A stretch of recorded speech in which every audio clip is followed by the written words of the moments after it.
4-5 वर्ष झाले आपली काही शिष्य मंडळी असंच स्वतःहून घेऊन येत असतात. कोणी काय बटाटीच घेऊन येतील, कोणी थोडं तांदूळ घेऊन येतील, कोणी काय कसं स्वीटच्या रूपाने, अशी सगळी बरीच मंडळी आपल्याला सहज आता या सोहळ्याकरता घेऊन येत असतात. तर त्यांना मी सांगतो की हे काय घेऊन येण्याची गरज नाही, पण त्यांचं म्हणणं आहे की बाबा एक आमचा एक श्रद्धा भाव दृष्टीने आम्ही हे सगळं घेऊन येत असतो. पण त्यांना धन्यवाद देतोय. आज सर्व आपण मंडळी या सोहळ्यासाठी उपस्थित आहात. खरं म्हणजे संध्याकाळचा सुद्धा फार मोठा सोहळा आहे. उद्या संध्याकाळी आपल्या वारकरी संप्रदाय ज्ञानेश्वर सेवा मंडळ जिल्हा ठाणे समाज परिसरातील सर्व वारकरी मंडळी यांचं बरोबर 5 वाजता हरिपाठ होणार आहे आणि 5 वाजताच चालू होईल. का सांगतोय तुम्हाला, आजचे जे कीर्तनकार आहेत हरिभक्तपरायण प्रमोदजी महाराज जगताप महाराजांचं मला फोन आलं की महाराज जरा अर्धा तास 15 मिनिटं अगोदर कीर्तन चालू झालं तर बरं होईल. आणि त्यांना मी सांगितलं महाराज काय हरकत नाही, तुम्हाला आम्ही वेळेवर सोडू. म्हणून आपला हरिपाठ हा वेळेवर चालू होणार आहे. बरोबर 5 वाजता हरिपाठ चालू होईल.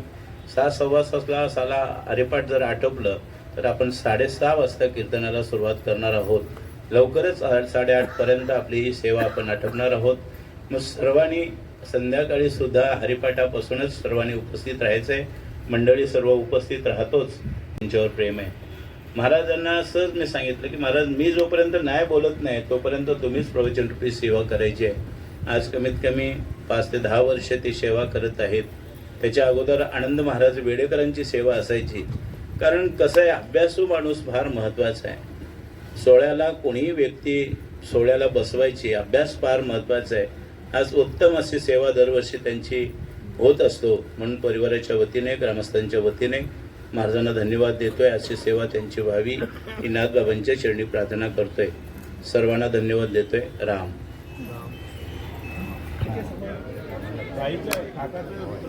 काल गेली सर्व हो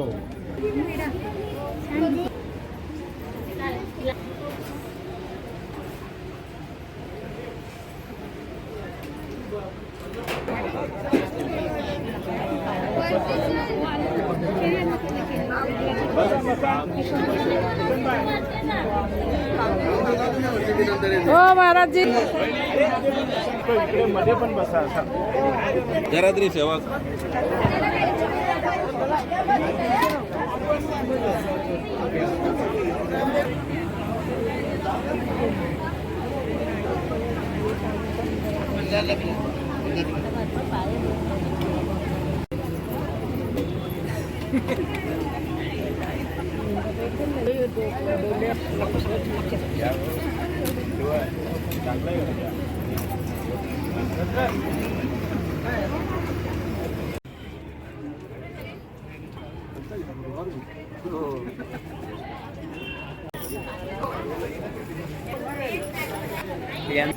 रामकृष्ण हरी.